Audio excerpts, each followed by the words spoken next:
नमस्कार, मैं उषा। उत्तर प्रदेश की बड़ी खबरों में आपका स्वागत है। आज ये 19 जून दिन शुक्रवार। खबरों की ओर बढ़ने से पहले आपसे एक जरूरी बात, अगर आप भी सरकारी नौकरी की तैयारी कर रहे हैं तो ये बुलेटिन आपके लिए खास है, क्योंकि हम हर दिन कुछ सवाल लेकर के आते हैं जिसका अगर आपने सही जवाब दिया तो आपका नाम हमारे बुलेटिन के अंत में दिखाया जाएगा। चलिए एक नजर डालते हैं आज की सुर्खियों पर। एसआई भर्ती की शारीरिक परीक्षा 29 जून से होगी शुरू। नीट अभ्यर्थियों के लिए सरकार ने जारी किए कड़े सुरक्षा निर्देश। बुनकरों को मिलेगी आधुनिक मशीनें। यूपी के 11 स्कूलों ने राष्ट्रीय स्तर पर बनाई पहचान। युवा गेंदबाज गुरनूर बराड़ ने डेब्यू पर मचवाया धमाल। चलिए एक नजर डालते हैं आज की 25 बड़ी खबरों की ओर। एसआई भर्ती की शारीरिक परीक्षा 29 जून से होगी शुरू। 4543 एसआई और समकक्ष पदों की भर्ती के लिए शारीरिक दक्षता परीक्षा 29 और 30 जून को आयोजित की जाएगी, जबकि 1 जुलाई आरक्षित दिन होगा। लिखित परीक्षा में सफल अभ्यर्थियों के प्रवेश पत्र परीक्षा से एक सप्ताह पहले भर्ती बोर्ड की वेबसाइट पर जारी होंगे। नीट अभ्यर्थियों के लिए सरकार ने जारी किए बड़े सुरक्षा निर्देश। 21 जून को होने वाली नीट परीक्षा को लेकर के राज्य में सुरक्षा बढ़ाने के निर्देश दिए गए हैं। बस और रेलवे स्टेशनों पर अतिरिक्त बल तैनात होगा। परीक्षा केंद्रों पर महिला पुलिसकर्मी रहेगी। साथ ही विकास कार्य, शिकायत निस्तारण और आयुष्मान कार्ड बनाने पर भी जोर दिया गया। बुनकरों को मिलेगी आधुनिक मशीनें। प्रदेश सरकार बुनकर को आधुनिक टेक्निक वाली मशीनें उपलब्ध कराएगी। मंत्री राकेश सचान ने विभागीय योजनाओं को तेजी से लागू करने, उत्पादों की गुणवत्ता, ब्रांडिंग और मार्केटिंग मजबूत करने के निर्देश दिए। साथ ही ई कॉमर्स से जुड़ाव बढ़ा करके नए बाजार तलाशने पर भी जोर दिया गया। यूपी के 11 स्कूलों ने राष्ट्रीय स्तर पर बनाई पहचान। स्वच्छ और हरित विद्यालय रेटिंग 2025-26 में उत्तर प्रदेश के 11 विद्यालयों ने राष्ट्रीय स्तर पर जगह बनाई है।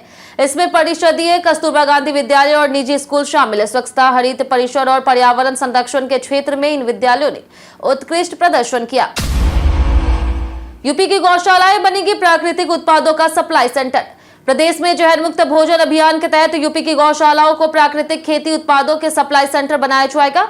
फार्म टू कंज्यूमर मॉडल के जरिए जैविक सब्जियां, फल, अनाज और पंचगव्य उत्पाद सीधे घरों तक पहुंचाए जाएंगे, जिससे किसानों को भी सीधा बाजार का लाभ मिलेगा।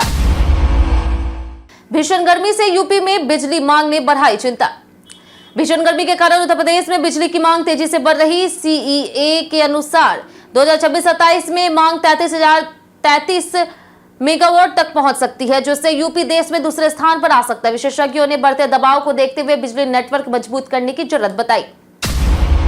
गन्ना विभाग में 308 कर्मचारियों को मिलेगा प्रोन्नति का लाभ। गन्ना विकास के विभाग ने 308 अधिकारियों और कर्मचारियों को पदोन्नति दी है, जबकि 371 कर्मियों को एसीपी लाभ प्रदान किया गया। साथ ही रिक्त पद भरने के लिए 1315 पदों का अधियाचन भेजा गया है। पिछले 1 वर्ष में 26 मृतक आश्रितों को नियुक्ति दी गई है। बंदरों के बढ़ते उत्पात रोकने के लिए बनेंगे कपिवन। बंदरों के बढ़ते उत्पात को रोकने के लिए प्रदेश सरकार शहरों के बाहर कपिवन विकसित करेगी। यहाँ फलदार पेड़ लगाए जाएंगे ताकि बंदरों को प्राकृतिक वातावरण में भोजन और आश्रय मिल सके। इससे मानव वानर संघर्ष कम होगा और लोगों को राहत मिलने की उम्मीद है। स्कूल खुलते ही बच्चों को मिलेगा सुरक्षित और पौष्टिक भोजन। समर वेकेशन के बाद 25 जून से स्कूल खुलने से पहले यूपी सरकार ने पीएम पोषण योजना को मजबूत करने की तैयारी की है। बच्चों को पहले दिन से सुरक्षित, पौष्टिक और गुणवत्तापूर्ण भोजन मिलने वाले हैं। इसके लिए खाद्यान्न, स्वच्छता, पेयजल और सुरक्षा व्यवस्थाओं पर विशेष जोर दिया गया। सपा में टूट के दावे पर शिवपाल ने राजभर को घेरा।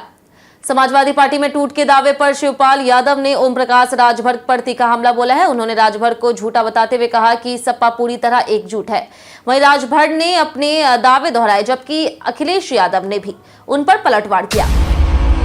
प्रदेश में फार्मासिस्टों ने सरकार पर बढ़ाया नया दबाव।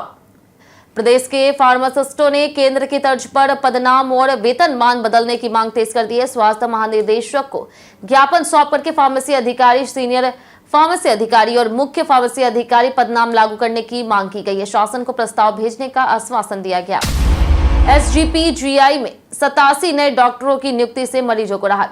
संजय गांधी पीजीआई में डॉक्टरों की कमी दूर करने के लिए 87 नए संकाय सदस्यों की नियुक्ति की गई है। इनमें प्रोफेसर, एसोसिएट और असिस्टेंट प्रोफेसर शामिल है। इससे कई सुपर स्पेशलिटी विभागों की सेवाएं मजबूत होगी और मरीजों को इलाज के लिए कम इंतजार करना होगा। चंबल सलाय अंडों से कुकरेल में बढ़ेगी घड़ियालों की संख्या। कुकरेल घड़ियाल पूर्णवास केंद्र में चंबल से लाए गए 500 अंडों से बच्चे निकलने शुरू हो गए हैं। करीब 400 बच्चों की उम्मीद है, जिससे संख्या 867 पहुंच सकती है।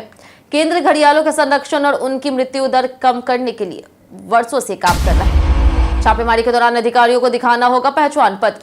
खाद्य और औषधि प्रशासन विभाग ने व्यापारियों से टकराव और फर्जी कार्रवाई रोकने के लिए नई व्यवस्था लागू की है। अब नमूना लेने या फिर छापेमारी के दौरान अधिकारियों को पहचान पत्र पहनना और दिखाना अनिवार्य होगा। पहचान न दिखाने वालों की शिकायत भी की जा सकेगी।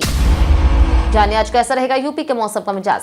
उत्तर प्रदेश में तापमान तेजी से बढ़ रहा है और लोगों को तेज धूप और उमस का सामना करना पड़ रहा है। मौसम विभाग ने आज कानपुर, बदायूं, मेरठ सहित 48 जिलों में हीट वेव का येलो अलर्ट जारी किया, जो अगले 6 दिनों तक जारी रह सकता है।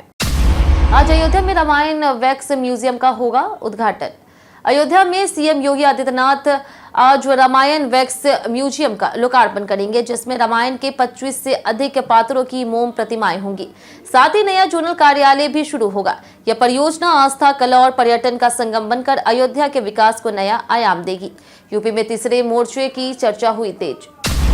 स्वामी प्रसाद मौर्य और चंद्रशेखर आजाद की मुलाकात से यूपी में 2027 चुनाव से पहले तीसरे मोर्चे की अटकलें तेज हो गई है।